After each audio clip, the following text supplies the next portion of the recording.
Hello，大家好啊！咁呢個係 X 光片咧，影完之後嗰啲後續 image 嘅簡介嚟嘅。咁啊，通常影完嗰張 X 光片啦，基本上到後邊啦，你會見得到一啲我哋叫做 post image processing 咁樣啦。咁基本上你會見得到啲影像其實照咗出嚟啦，大致上係咁樣嘅。咁有幾個 step 我哋作為 nurse 嘅時候要進行啦。咁第一，通常你會見到有啲白邊嘅，咁我哋就可以 click 呢一個 button。咁於是乎啦，撳一下左 click，跨翻我哋要嘅嘢先。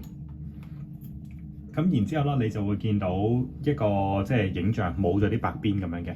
咁你會留意到啦，佢啲影像咧基本上就深淺色咁樣嘅。咁我哋可以透過撳住個 right click， 推上、推落、推左、推右，咁嚟到校個 gradation 深淺度。咁咧，你而家見到啦，大致上咧，佢嗰個 marking 咧係喺動物嘅右邊啦。咁喺我哋 save 呢個影像之前咧，其實我哋都要跟翻 radiologist 嗰個 setting。咁基本上個右邊咧，我哋 save 嘅時候一定要係喺我哋人面對嘅左邊，係啦。咁喺呢一個狀況底下咧，其實呢一張圖就要 flip 啦。咁要 flip 嘅時候咧，我哋就會揀呢一個 flip 啦。咁呢一個 flip 係 flip horizontal。咁我哋一撳咧，個右邊就會頭先左右就會調轉咗啦。咁喺呢一個咁嘅 setting 底下咧，呢一張圖就 ready 啦。OK，咁當然啦，有陣時咧，我哋仲會有一啲 lateral 嘅影要將張圖啊轉嚟轉去啊，轉左右側邊咁樣啦。咁呢一個啦，呢啲影像其實都會係跟翻呢一個圖為基準嘅。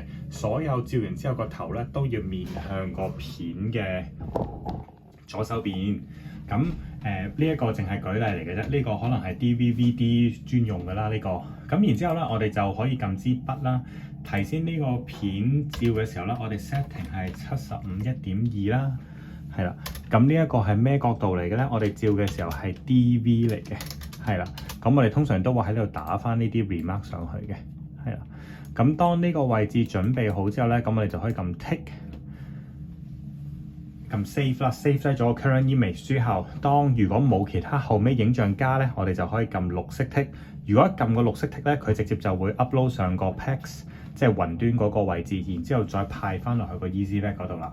咁如果你話我照完其他同事可能要用啊，或者醫生要睇咗先 save 咧，我哋就可以撳呢個 suspend 暫緩嘅 button。咁我哋撳佢咧，佢會問你係咪 confirm 啊 suspend the study， 咁我哋答 OK。咁佢就會跳翻去個 work list 嗰度啦。咁到後期真係要再照嘅時候，就 double click 翻開佢，咁你就會揾得翻佢出嚟啦。咁呢個都係 X 光後期操作上邊要知道嘅狀況，希望幫到大家。